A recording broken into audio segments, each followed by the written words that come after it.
या जो ड्रग तस्करीचा आरोप तुमच्यावर करण्यात आलेला आहे तर त्याच्याबद्दल तुम्हाला नक्की काय सांगायचं आहे? माझा जागेशी काही संबंध नाही. उबाटा आणि काँग्रेसच्या काही नेत्यांनी माझ्या विरोधात केलेले आरोप बिनबुडाचे आणि निराधार आणि खोटे आहेत.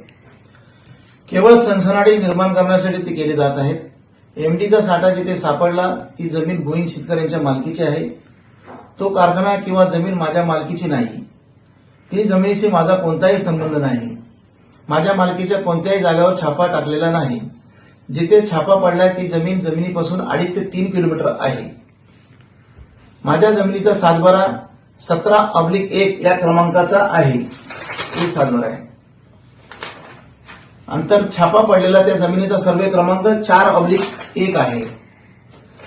आणि सुषमाताईंनी जरा माहिती घेऊन जर बोलले असते तर बरं झालं असतं. ही जमीन योगायोग नाही तर वडिलोपार्जित असल्याने आमच्याकडे ही जमीन त्याचा अब्लिक क्रमांक हा 30/10 आहे. इथून जे घटना घडली आहे त्याचा कमीत कमी 15 ते 16 किलोमीटर अंतर आहे. आमच्या इथे कुठलेही 5 स्टार हॉटेल होणार नाही. इथे काही कृषी पर्यटन करण्याचा माझा मानस आहे. स्थानिकांना रोजगार मिळावा ही आमचा एक उद्देश आहे. आमची ही जागा रणजित शिंदेना विकण्यात आलेली आहे. त्याचे कागदपत्र आमच्याकडे उपलब्ध आहेत. रणजित शिंदे हा कुठे फरार झालेला नाही. तो गावातच आहे. तुम्ही त्याची खात्री करू शकता. पोलिसांच्या एफआयआर मध्ये रणजित शिंदे यांच्या नावाचा कुठेही उल्लेख नाही. त्याचा या गुन्ह्यात कोणताही संबंध नाही. पोलिसांनी स्पष्ट केलेले आहे. तिथल्या हॉटेलमधून आरोपींना कोणतेही जेवण जात नव्हतं हे पोलिसांनी चौकशीत सिद्ध केलेलं आहे. केवळ राजकीय दोषापोटी हे सर्व आरोप केले जात आहे. आमच्या कुटुंबाला बदनामी कट रचला जातोय. बदनामी करणाऱ्या कायदेशीर नोटीस मी देणार आहे.